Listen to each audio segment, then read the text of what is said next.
അങ്ങനെ app കൈസേ home എന്ന ചിത്രത്തിൻ്റെ ആദ്യ റെസ്പോൺസ് ഇപ്പോൾ പുറത്തുവന്നിരിക്കുകയാണ്. ആ ഒരു അപ്ഡേഷനാണ് ഇന്നൊരു വീഡിയോ ഭാഗത്ത്. വീഡിയോയിൽ മുൻപ് വീഡിയോ ലൈക്ക് ചെയ്യുക, ചാനൽ സബ്സ്ക്രൈബ് ചെയ്യുക.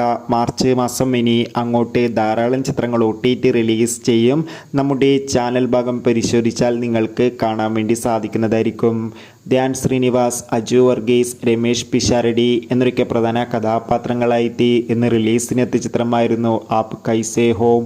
ഏവരുമേറെ ആകാംക്ഷയോടെയായിരുന്നു ചിത്രത്തിൻ്റെ റിലീസിനായി കാത്തിരുന്നത്. ഫൈനലി ചിത്രത്തിൻ്റെ ആദ്യ ഷോ ഇപ്പോൾ കേരളത്തിലെ വിവിധ തിയേറ്ററുകളിൽ അവസാനിക്കുമ്പോൾ ചിത്രത്തിന് അത്യാവശ്യം ഒരു ആവറേജ് അഭിപ്രായം തന്നെയാണ് പുറത്തുവന്നുകൊണ്ടിരിക്കുന്നത്. ചിത്രം ഒരു കോമഡി എൻ്റർടൈൻമെൻ്റ് എന്നാണ് റിപ്പോർട്ടുകൾ സൂചിപ്പിക്കുന്നത്. കാത്തിരിക്കാം കൂടുതൽ റെസ്പോൺസിനായി. ചിത്രത്തിന് വേണ്ടി എത്ര പേര് കാത്തിരുന്ന് തീർച്ചയായും കമൻറ്റ് ബോക്സിൽ രേഖപ്പെടുത്തുക. കൂടുതൽ സിനിമാ വാർത്തകൾ പെട്ടെന്ന് ലഭിക്കാൻ നമ്മുടെ ചാനൽ ഇപ്പോൾ തന്നെ സബ്സ്ക്രൈബ് ചെയ്യാൻ വേണ്ടി ശ്രമിക്കുക. Bye bye.